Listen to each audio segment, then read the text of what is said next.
तहसीन बताइए, लगातार यही कह रहे हैं, वो तो कह रहे हैं कि देखिए हम तो कट्टर ईमानदार हैं, हमारे खिलाफ तो षड्यंत्र किया जा रहा है, हम तो जा रहे हैं जनता की अदालत में, क्यों ना जाएं, ट्रायल लेट हो रहा है, हम तो जाएंगे।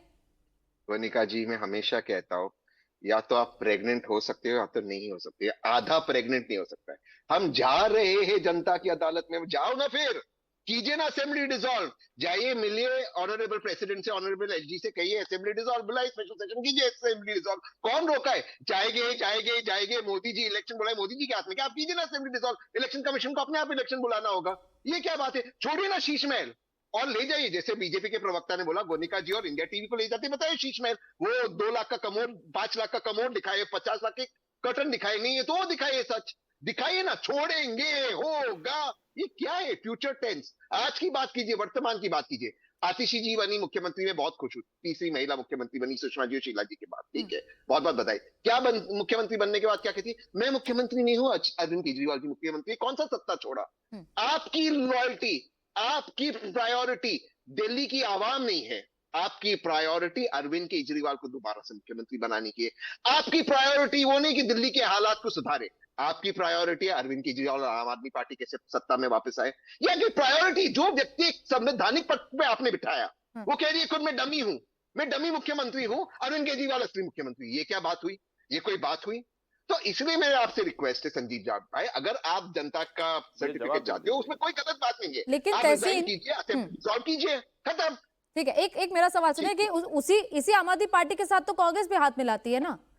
लोकसभा चुनाव से, लोकसभा चुनाव के वक्त अरविंद केजरीवाल जेल में थे, उनके नेता जेल में थे, मनीष सिसोदिया जेल में, तब भी और उनके कांग्रेस ने लिए हाथ मैं खड़ा मिलाया। था, मैं खड़ा था उनके लिए, मैं खड़ा था उनके लिए। वो गलत था, जो गलत है, जो जो इनका जो बिल, जो सुप्रीम कोर्ट की जजमेंट को ऑर्डिनेंस के माध्यम से चेंज किया गया, वो गलत था। हम प्रिंसिपल पे खड़े, लेकिन प्रिंसिपल वो नहीं हो सकता कि माननीय सोनिया जी जेल में जाएगी, अरविंद केजरीवाल जब जंतर मंतर पे एक्टिविस्ट की तरह बैठे थे। पहले आप रिजाइन करोगे, आप पब्लिक लाइफ में जब तक नहीं आओगे, जब तक का नाम क्लियर नहीं होगा। और खुद पे आरोप आए तो कह रही थी मेरे मेरे खिलाफ तो षड्यंत्र है, मैं अपने एक कैंडिडेट को बना दूंगा मुख्यमंत्री। ये नहीं हो सकता। फिर आपने जो चीज कहा, जिस आंदोलन के बेसिस पे, मैं दोबारा से कहता हूं, आरएसएस स्पॉन्सर्ड आंदोलन, और हर एक मुसलमान सुने आरएसएस स्पॉन्सर्ड आंदोलन, ठीक है। उस बेसिस पे आप सत्ता में आए, तो आज उस आंदोलन का जो जो उसके जो प्रिंसिपल से उसका फॉलो कीजिए। मैं दोबारा से कहता हूं, अगर आप आरएसएस से सर्टिफिकेट मांगते हो, तो आपसे ज्यादा मैं सोचता हूं कि बीजेपी ईमानदार पार्टी है। कम से ठीक कम है। बीजेपी ओपनली कहती है आरएसएस हमारी मदर ऑर्गेनाइजेशन है, आप आरएसएस का सर्टिफिकेट मांगते हो।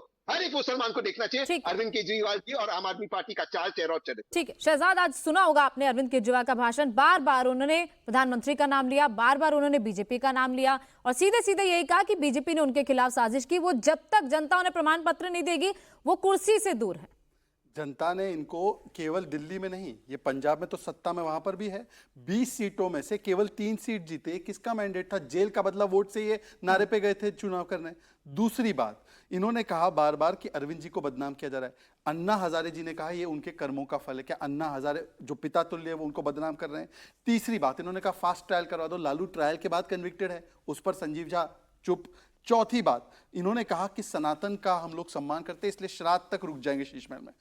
फायर क्रैकर जो है दिवाली में नहीं जला सकते, और जब इनका शराब घोटालेबाज अक्यूज बाहर आए तो दिवाली के बदले वहां पे फायर क्रैकर चला रहे थे। ये सनातन के साथ है, सनातन बीमारी है, सनातन समाप्त करने वाले इनके साथी है डीएमके और कांग्रेस, उनके साथ बैठकर ये सनातन की बड़ी बड़ी बातें कर रहे हैं। और आखिरी बात, इन्होंने कहा आरएसएस का हम बड़ा सम्मान करते हैं। वैसे मुस्लिम वोट बैंक की राजनीति का परिचय यहां पे मिल रहा है, पर देखिए ये सुनिए। दहशतगर्दी के खिलाफ हो तो मुल्क की सबसे बड़ी दहशतगर्द तंजीम आरएसएस है, आप उस पर पाबंदी लगाओ। अब से पहले अमानतुल्लाह खान कहते हैं देश की सबसे बड़ी तंजीम जो दहशतगर्दी आतंकवाद करती है वो आरएसएस है। संजीव झा अग्री करते डिसएग्री करते? तब आप आरएसएस का सर्टिफिकेट लीजिए। पहले बोलिए अमानतुल्लाह खान के बयान से एग्री डिसएग्री? बताइए संजीव जी, ये सर नो में जवाब दीजिए, फिर मैं अरविंद जी के पास जाऊं। और जवाब भी दीजिए संजीव जी आके, और मुस्कुरा के नहीं निकलिए।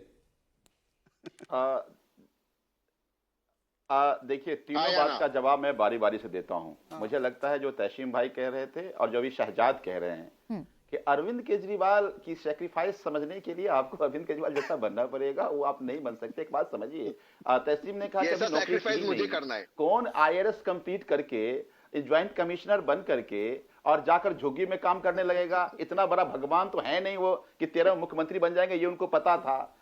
तो 2013 में 49 दिन की सरकार, पहली बार मुख्यमंत्री बने थे। कांग्रेस वाले तो उस समय कह रहे थे 7 मिनट काम करना चाहिए, उन्होंने कहा काम करने में दिक्कत आती है, 49 दिन में सत्ता छोड़ दी। कौन छोड़ सकता है भाई? हरियाणा ये तो के अरविंद केजरीवाल ही का दूसरा कोई नहीं कर सकते हैं। अभी भाई मुख्यमंत्री बने रहते चाहते तो कैसे, कोई रोक नहीं सकता था, लेकिन सत्ता छोड़ना, चूंकि उन्होंने, अरविंद जी ने कहा कि मेरी चमड़ी भारतीय जनता पार्टी तरह मोटी नहीं है, हमें फर्क पड़ता है, और इसलिए मैं जनता के अदालत जा रहा हूं। जिस जनता ने मुझे मुख्यमंत्री बनाया उनसे जाके पूछने जा रहा हूं, उनको कह रहा हूं कि वो मानते ईमानदार तो मुझे वोट करना, नहीं मानते तो नहीं वोट करना। देखिए, हम आरएसएस से बात हम इसलिए पूछ रहे हैं कि आरएसएस बड़ी बड़ी बातें कह रही है, हम कतई उनके समर्थक नहीं हैं, हम उनके सिद्धांत के साथ खड़े नहीं हैं, लेकिन आरएसएस जो पेरेंटल बॉडी अपने आप को कहती है, और आरएसएस ये बार बार ये बातें कहते रहते हैं कि विपक्ष मजबूत होना चाहिए, राजनीति भ्रष्टाचार नहीं होना चाहिए, ये तमाम बातें जो ये कहते रहे हैं, क्या आज जब उनकी पार्टी उनके रास्ते से भटक चुकी है तो क्या आरएसएस उसके साथ खड़ी है? आरएसएस सहमति रखती है? आप जवाब देना चाहिए।